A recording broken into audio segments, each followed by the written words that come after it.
Chapter 5 here. Yes. Okay.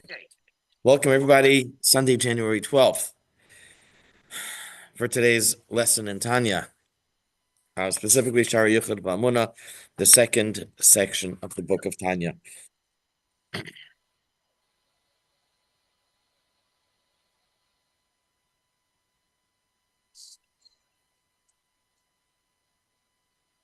Okay.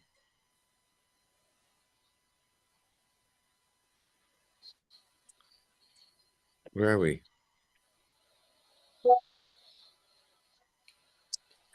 Okay. All right.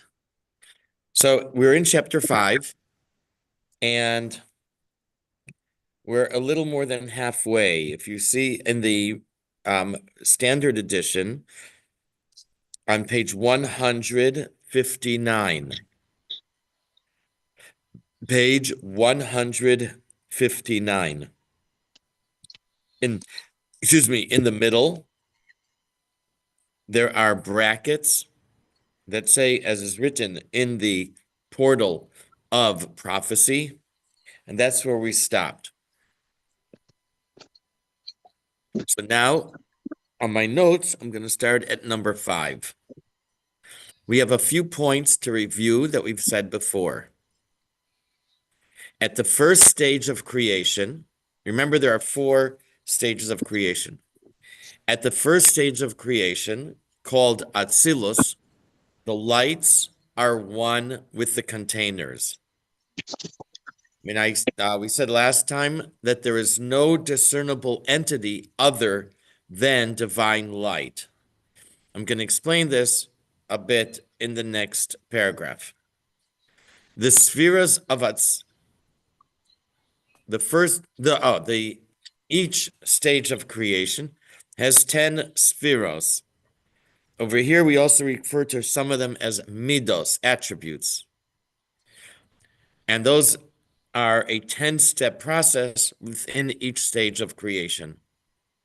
The spheres of Atzilus are beyond human comprehension.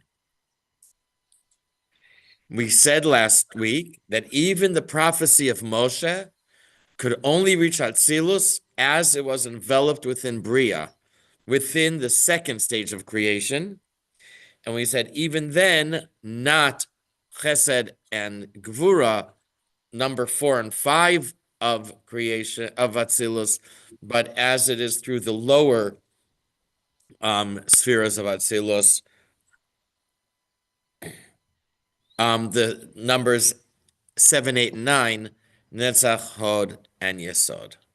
And so the main point is that the process that takes place in Atzilus is beyond comprehension.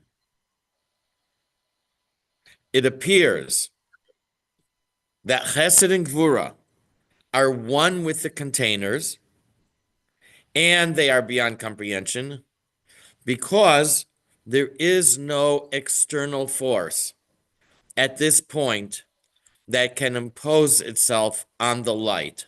I'm going to explain that. At the beginning of everything, there is just God. Every time in um, our experience, anytime you want to make something, you need to have a raw material. So we know that whatever it is, you build houses out of wood, you build out of stone. Uh, you make bread from wheat. We all talk about what goes into hot dogs and the stuff that goes into making hot dogs. Anything that you want to make has to begin with the raw material. Sometimes it changes form, like sand, turning sand into glass. Or I'm thinking now of the discoveries of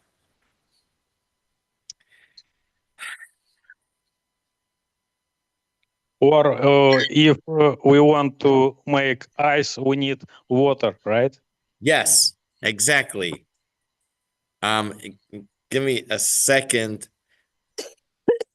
Oh, or an example that I love to give. I read this a number of years ago of of the time in the late 1800s when the food supply of the world was threatened because the world was running out of, I think it's nitrates. You need the nitrates are the fertilizer that made food grow.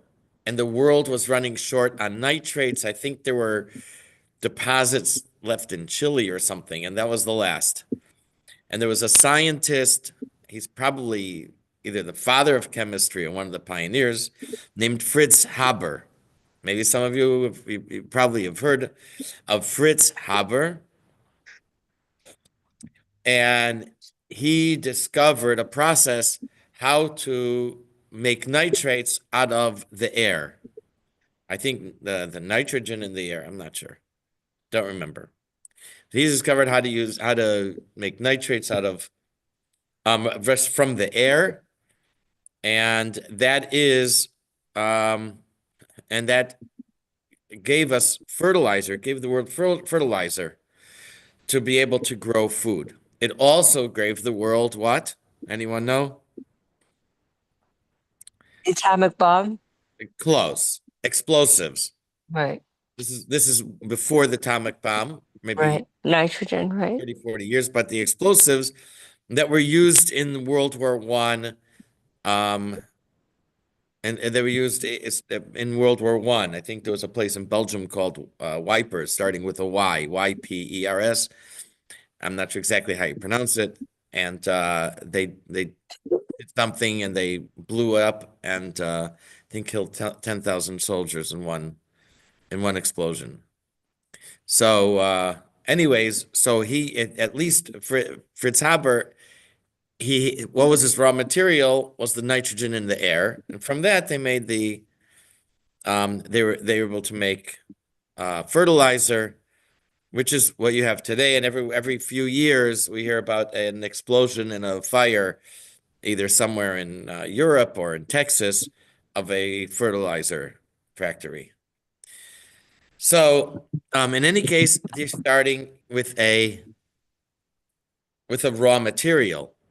But when Hashem creates the world, there is no raw material. The only thing that exists is Him. And so, in Kabbalistic terms, He took His aura. If you know, I guess every person has an aura. Sometimes you realize you're not alone in the world, and you feel that someone else is in the room. So you could maybe every person has some kind of aura. And so in Kabbalistic terms, we describe this aura of Hashem, and from this aura, from this light, and the comparison is to the sun that shines. From this light, um, eventually, eventually the world is created through many steps. And Kabbalah and Hasidus discuss the process that this aura of Hashem or light from Hashem goes through in order to create a world. So now we with this light, we refer to it as the light or the Or Sof, the infinite light. Sometimes some of my writings I call it the divine energy, but Hasidus chooses not to call it energy. It calls it light. I use energy just I feel people can relate to it a little better. But Hasidus calls it infinite light. So this divine light goes through a 4-stage process of creation. And remember, at this point, this is all there is. There is only light. And this is the raw material. So the light shines very strong, but the light also needs to be curtailed. So this this force of the light that's shining strong, we have a name for it. It's called chesed. Chesed means kindness or benevolence. And think about and these are, in a sense, they're borrowed terms. They're technical terms. But just like someone who is kind and likes to do favors, we say that they're always giving, a giving person. So when we speak about the sphera or the attribute of chesed, we're saying that at this point the light is shining strong, and it's so strong that that a world or the next level below it would not be able to tolerate such a strong light, and therefore the light needs to be curtailed. This force that curtails the light is called gevura. Gevura literally means strength. It means severe. It means judgment. It means aggressiveness. Gevura is the name of the force that curtails the light, so that the next stage of creation is able to tolerate without becoming overwhelmed, without, so to speak, exploding or being overwhelmed by the great light, which is too strong for it. Just like it's impossible to look at the sun, especially when it's shining strong.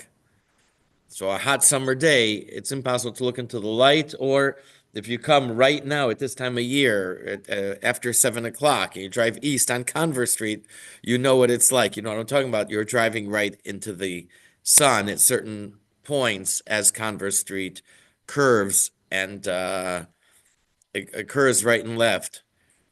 And there's a few stretches where you catch the light just right, and being that it's shortly after sunrise, the sun is shining right into your windshield. So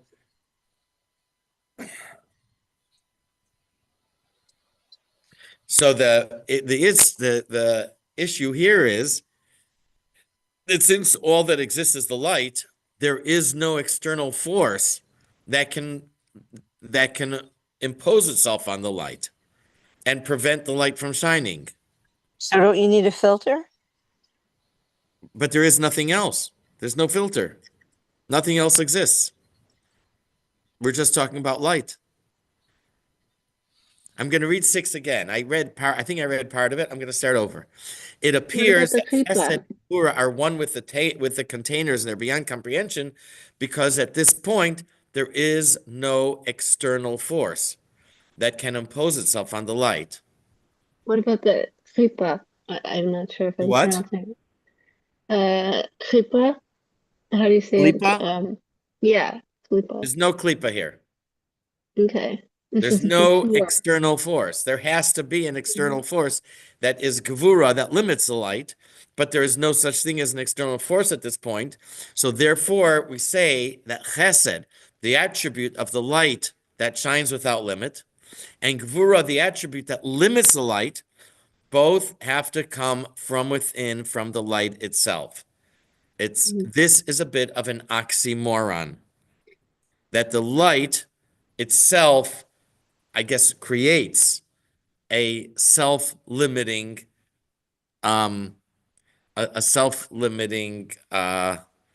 trigger or force. And that's why this is a bit of an oxymoron and hard to understand. Mallory, does this answer your question? Yes. Yes. Okay. Okay. Is that what is meant by when, let's say, a person sins? So they have this divine light, and then if a person sins, they actually can end up giving part of their divine spark to dark. Yes, but we're not. But this is not. That it limits itself in that way. Can it be seen on that level as well, or not? It works differently. I think that's a different topic. Okay. I don't think that's for here. Okay. Okay, so this came to me as I was preparing the class, this connection, this explanation. And this is why we've said here that Chesed and Gvura are one with the lights at the stage of Atzilus. Then these are containers. You'll see the word vessels.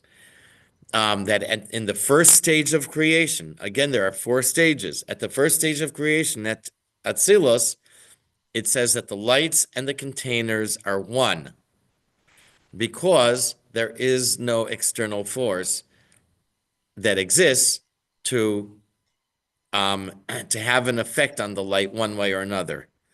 And so therefore the light itself at this point is um, is self-controlling or self-monitoring that it creates a force, or that itself is the force that limits the light. And that is, like, say it's an oxymoron, and it's not something that we can understand. So with that, we can go to the number 7 in my notes, that to be able to experience the light of Chesed and Gvura is the merit for souls of people who study Torah for its own sake during their lifetime. The light, and this is after a person dies, their soul experiences the light. This light is the mystery of the 22 letters of the Aliphaes. Remember, we said creation happens through the 22 letters of the Aliphaes. In other places, we say that study of Torah is considered food for the souls, and performance of mitzvahs is compared to garments. Food becomes a part of you, just as the knowledge of Torah becomes a part of you. But mitzvahs are like garments. They enhance your appearance, but they do not become a part of your body. And that's what it says here. I'm going to, being that our notes are over, give me a moment. Okay, so now I'm going to read inside. Again, in the middle of page 159. Rak shematan schoren shal tzadikim began Eden hu asagas hispashus hachayas v'or hanimshach mishtei midas elu chesed u'gvura. Now, after a lifetime in this world, a person passes away, and we say that his soul goes to Gan Eden, the Garden of Eden, and that is a spiritual place. Doesn't really make sense. A spiritual level. Maybe as long as we don't think of it as a physical place, maybe we could say a spiritual place. And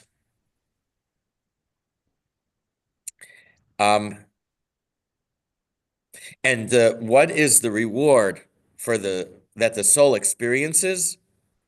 It's to experience, to be able to feel the light that comes from these spheres, Chesed and Gvura.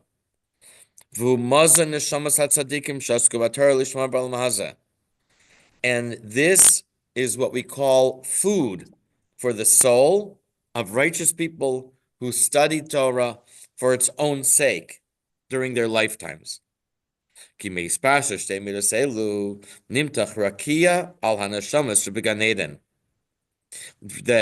from Chesed Gvura, there is, and this is metaphor or special terminology, from Chesed and Gvura, there is a rakia over the souls of Gan Eden. What is rakia?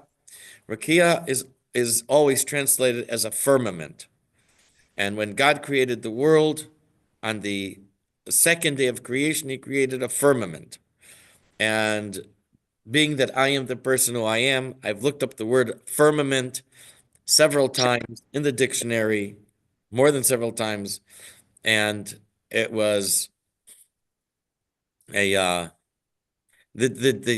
definition I think, was nebulous. It was not anything there in specific. So very often we translate Rakia as the sky, which is what it really is. But apparently, maybe it's a little different than Shemayim sky. So Rakia also a sky or of a firmament. Here, it seems to mean that the souls are under a dome of of the uh, of the infinite light from these two spheres. Some kind of dome, some kind of it says it stretches. A firmament stretches over the souls. V'rakia zanikra roza da'iraisa. This firmament or sky is called the secrets of Torah.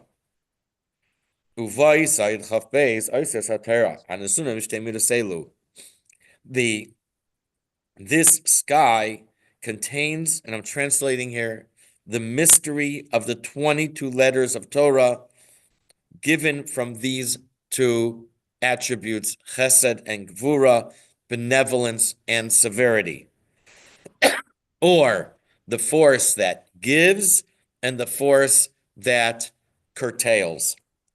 See, if we find this in the Torah, referring to the Torah, that when Moshe gave his last speech to the Jewish people, it was in the form of blessings to each of the tribes. And the Torah says that he gave us the Torah, mimi noi eish das lamai.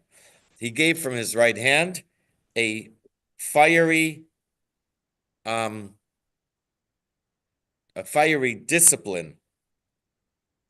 I forgot what the word, how would they translate das? A fiery discipline.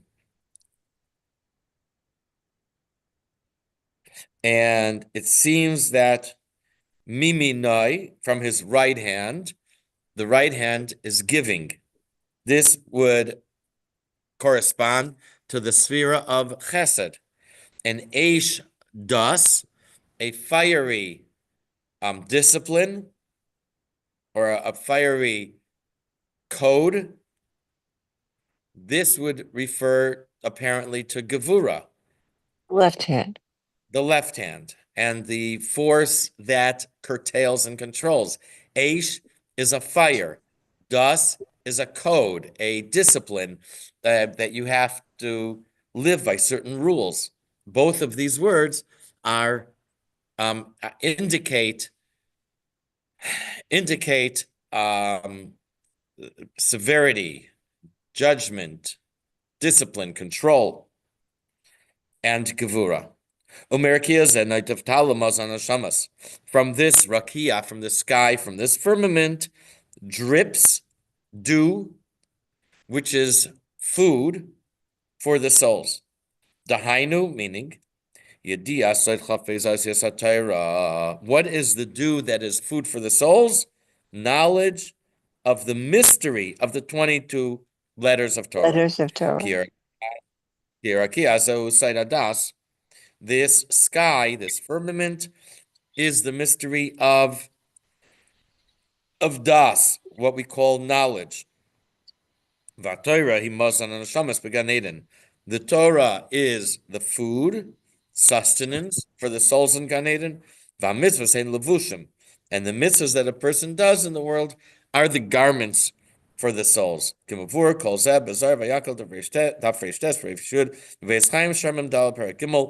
And all this is explained in the book of Zohar, Parsha Vayakel, page 209 and 210. And the Zohar, of course, written about 1900 years ago by Rabbi Shimon Bar Yochai, and in the Galil. And actually in Israel, you drive on the road into Tzfas, and there is the spot where he taught the last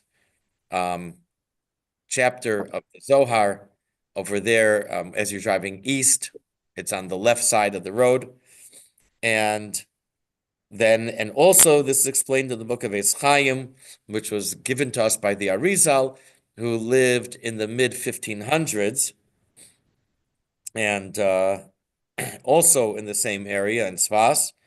And that is in what they call portal. It's like a chapter portal 42, chapter 3. So the point of this section of this chapter is that that people study Torah in this world. We study Torah for its own sake. The Torah the Torah is written with the language that's based on the 22 letters of the alphabet. We said that the world is created with the 22 letters of the alphabet.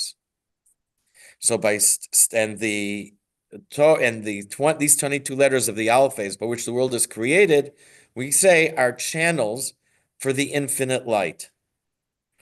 And when a person studies Torah in this world for its own sake, without any ulterior motive, so the person is privileged to feel the 22 letters as that are in Torah, that create the world, as they shine, as they carry the infinite light. And the soul of the person is able to feel the special, godly, infinite light contained within the letters. Over here, in our world here, we don't feel it. Over here, it is hidden.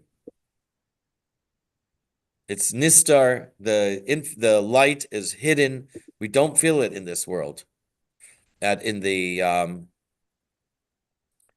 after a person dies, the reward for the soul of having studied Torah is to feel this light, that it becomes revealed for the soul. And if you want to ask me what it's like, I don't know, but I do know that if I have a bar of chocolate, or even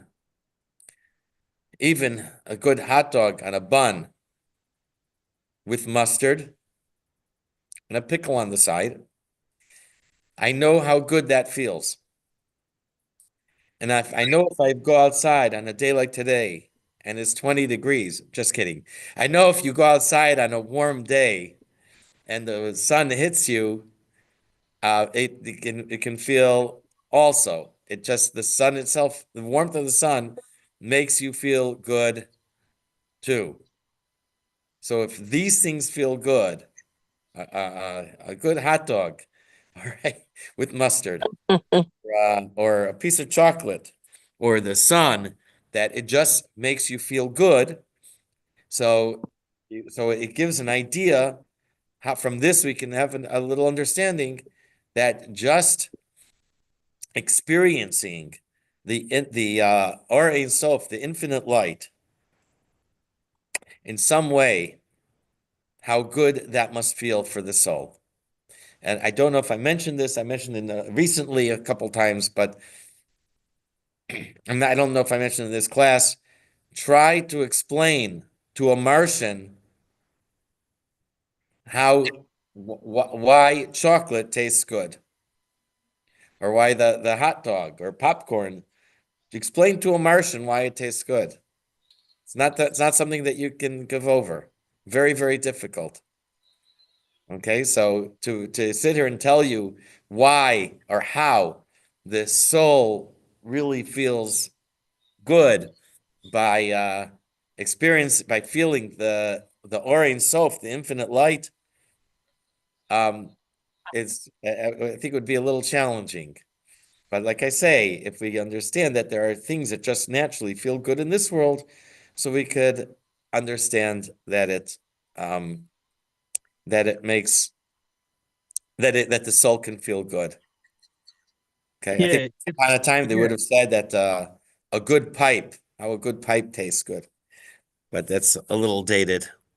it's a good example about pleasure. So we can feel taste of chocolate, we can feel taste of hot dog, but what about pain? For example, if you know what's with pain, it's going to be same example or a difference. For example, some people, or for example, I had some pain in my head, or I had some pain in my uh, leg. So I know how it was.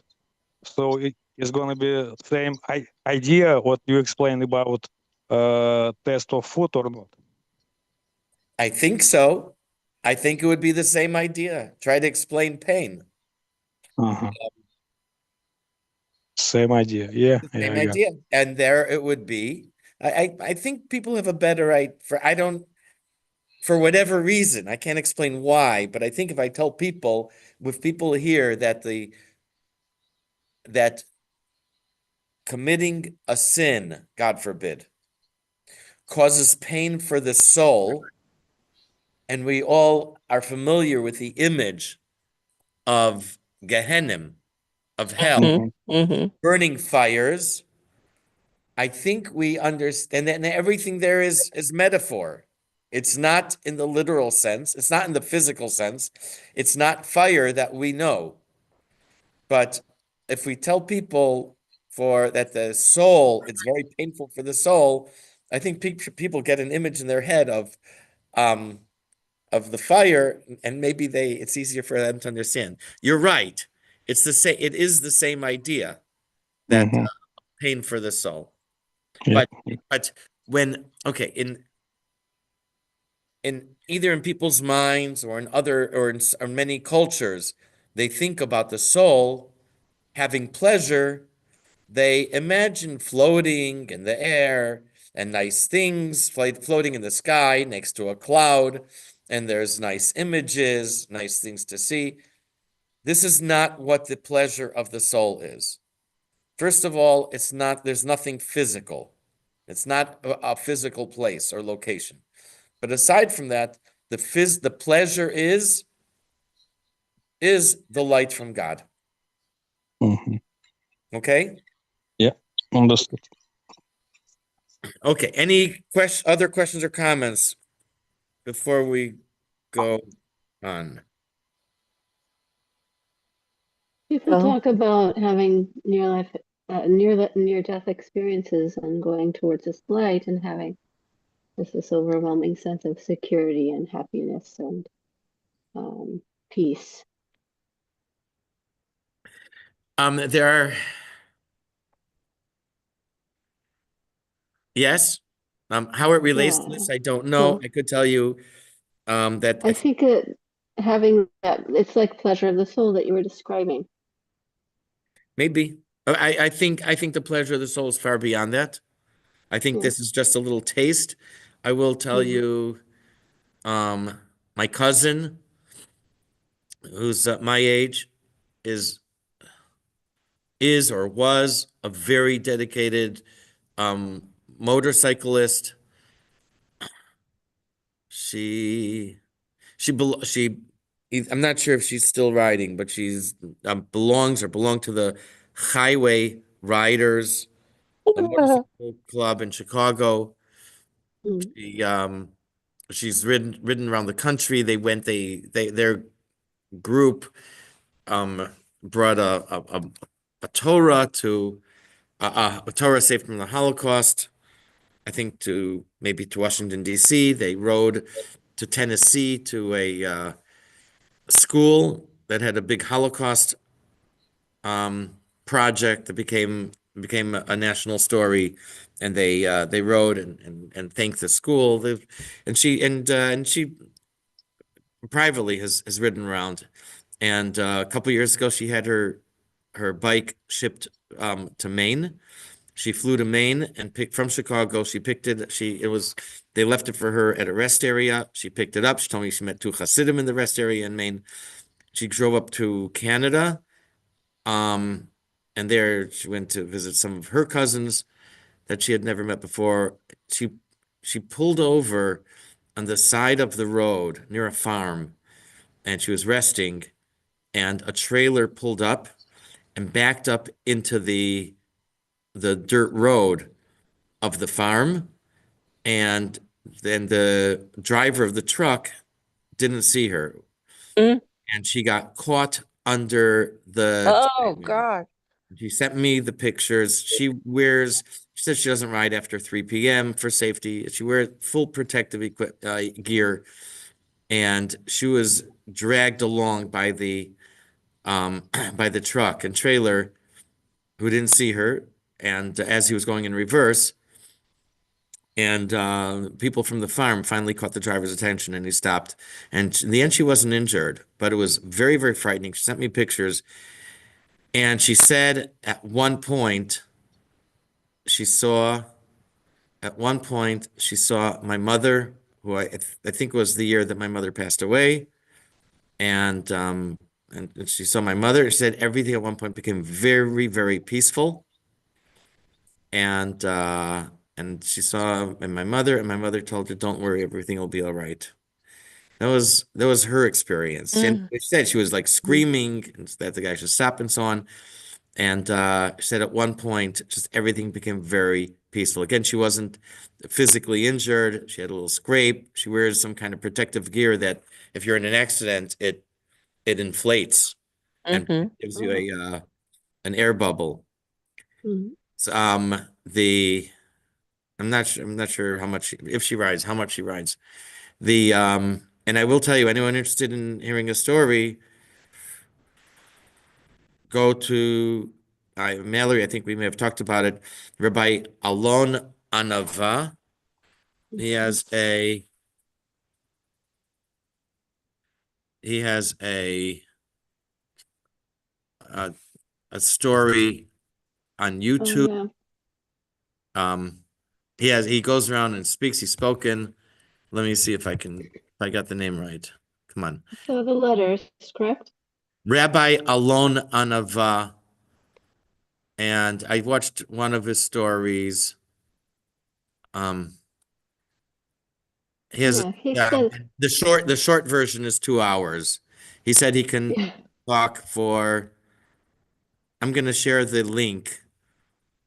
Um, he's the one who had a near-death experience and said that a he serious saw, near-death yeah, experience or death he experience. saw the letters that things were made up of, And I the think he was Hebrew there letters. for 8 minutes. Yeah. Um, you have to find the one that's okay. I'm not sure which. Yeah, I'm not sure which. I'll share which video it is, but I did watch it a few years ago, quite a few years ago, and he tells them two stories. He says he can spend a week or 2 weeks telling what he saw during those 8 minutes. That Oh, but my. he knew nothing. He was Israeli who knew nothing about religion, zero knowledge of Judaism, and he was in a taxi in New York, and he died. And then after he came, and he came back, and eventually, and he tells his story. And he learned, and today he's a rabbi who teaches and lectures. So I'm going Oh, to share by email. I'll share a link to that if anyone is interested, and you can watch. Thank so you. if we're saying that Torah is absorbed like food for the soul, does our soul actually need food once we're dead? I was thinking about that, and I wrote the word absorbed in my notes, and then I changed it, so I took it out. Um, no, it doesn't need, but I think the point is that it becomes part of it, or the Torah that we have now is like um